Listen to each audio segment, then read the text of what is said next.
Hi అండి. Actually నాకు ఒక ఇన్సిడెంట్ షేర్ చేసుకుందాము. అట్‌లీస్ట్ అవేర్‌నెస్ వస్తుంది. మిగతా వాళ్ళకి ఇలా జరగకుండా అని చెప్పేసి ఒక విషయం షేర్ చేసుకోవటానికి వీడియో చేస్తున్నా. యాక్చువల్లీ నేను రెగ్యులర్‌గా ఇలా రైడ్స్ బుక్ చేసుకొని ట్రావెల్ చేస్తుంటామనమాట. మేము ఎక్కడికి వెళ్ళాలనుకున్నా కూడా మండే రోజు ఇట్లనే బొటిక్ నుంచి ఇంటికెళ్ళటానికి ఈవినింగ్ ఆటో బుక్ చేసుకున్నాము ఓలాలో. సో, అతను మమ్మల్ని డ్రాప్ చేసిన తర్వాత అతని పేమెంట్ నేను కంప్లీట్ అయిన తర్వాత, మేడం ఒక 1000 రూపీస్ నాకు అకౌంట్‌కి ట్రాన్స్‌ఫర్ చేయండి. నేను మీకు క్యాష్ ఇస్తాను. షాపింగ్‌కెళ్ళాలి అని చెప్పేసి అడిగాడు. సరే క్యాష్ ఇచ్చాక చేద్దామని చెప్పేసి క్యూఆర్ స్కాన్ చేసి నేను వెయిట్ చేస్తున్నా. సో, ఇంకా రాలేదు మనీ అన్నాడు. అనేపాటికి మీరు క్యాష్ ఇస్తేనే నేను చేస్తాను అంటే వాలెట్ తీశాడు. సరే ఇస్తున్నాడు కదా అని చెప్పేసి నేను పేమెంట్ అయితే చేసేసాను. చేసిన తర్వాత అతను కాల్‌లో మాట్లాడుతున్నాడు. నిజంగా మాట్లాడుతున్నాడో లేదంటే యాక్షన్ చేస్తున్నాడో తెలీదు. మా వైఫ్ షాపింగ్‌కెళ్ళాలని చెప్పేసి అడిగింది. పక్కింటి వాళ్ళని అడిగి తీసుకుందంట. నాకు ఇప్పుడు అవసరం లేదు. నేను మీకు రిటర్న్ చేసేస్తాను అని చెప్పేసి నాకు క్యూఆర్ స్కాన్ చేశాడు. నాకు క్యూఆర్ పేమెంట్ చేశానని చూపించాడు. తర్వాత చూసుకుంటే నాకసలు క్రెడిట్ అవ్వలేదు. ఏ యాప్‌లోనూ క్రెడిట్ అవ్వలేదు. నేను చెక్ చేసుకుంటూనే ఉన్నా. అప్పటికే అతను వెంటనే వెళ్ళిపోయాడు చేసేసానన్నట్టు.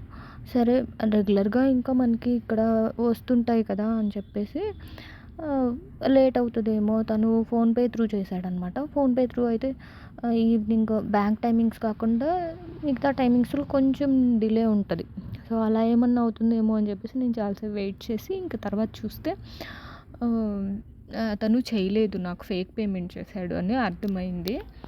అర్థమయ్యి నేను అతనికి ఎలా తెలుస్తాడు ఇతను ఎలా పట్టుకోవచ్చు అని చూస్తే నేను అతనికి 1000 రూపీస్ ఏదైతే స్కాన్ చేసి పేమెంట్ చేసేదో దాన్ని యూపీఐలో కాంటాక్ట్ నెంబర్ దొరికిందనమాట. ఓలాలో కాంటాక్ట్ డీటెయిల్స్ దొరకలేదు. జస్ట్ ఆటో నంబరు అవి మాత్రమే దొరికాయి.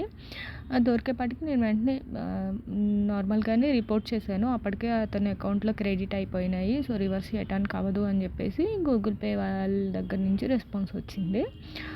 బీహెచ్ఐఎంకి కంప్లెయింట్ చేశాను. ఆహ్, ఇతను నేను కాల్ చేస్తుంటే ఆ రోజు లిఫ్ట్ చేయలేదు.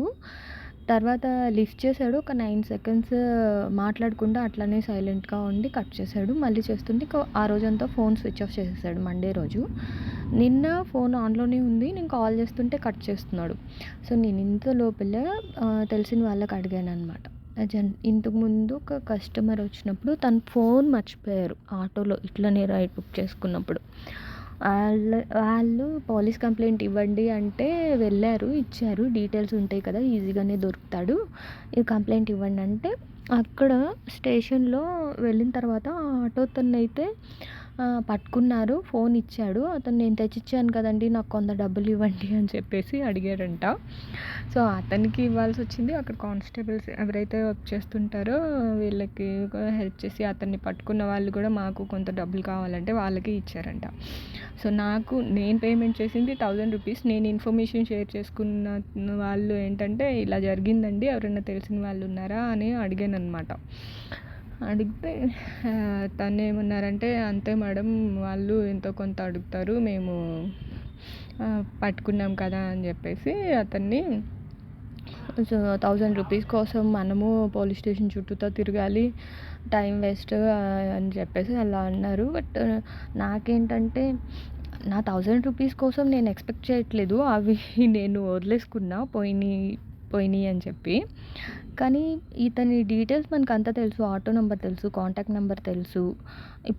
ఇప్పుడు నాకు జరిగినట్టే ఇంకొకళ్ళకి కూడా డైలీ ఎంతమందికి చేస్తున్నాడో తెలీదు కదా! అలాగా. సో, అట్‌లీస్ట్ ఇంకొకళ్ళకి జరగకుండా ఉంటదనే ఇన్ఫర్మేషన్ నేను షేర్ చేసుకుంటే ఆహ్, ఇతని డీటెయిల్స్ షేర్ చేస్తే అందరికీ ఎంతో కొంత ఎంతమందికి వీడియో రీచ్ అవుతుందో అంతమంది అయితే అవేర్ ఉండొచ్చు కదా అని చెప్పేసి చేస్తున్నాను.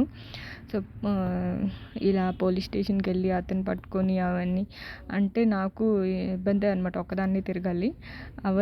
అలా పాసిబిలిటీ లేదు కాబట్టి ఇలా చేస్తున్నా. సో, ఎవరికన్నా ఇన్ఫర్మేషన్ వర్త్ అనిపిస్తే ఫాలో చేయండి. ఎవరన్నా ఇలాగా అంటే ఏంటంటే ఎవరో ఒకళ్ళు ఇలా అడుగుతుంటారు కదా! ఇదనే కాదు జనరల్లీ ఎవరికైనా హెల్ప్ చేయాలి అంటే ఇలాంటి నెగెటివ్ ఇన్సిడెంట్స్ జరిగినప్పుడు మనం ఎవరికీ హెల్ప్ చేయలేం గదా! సో, నాదే తప్పండి అంటారు. క్యాష్ తీసుకోకుండా మీరెందుకు చేశారు పేమెంట్ అని చెప్పేసి.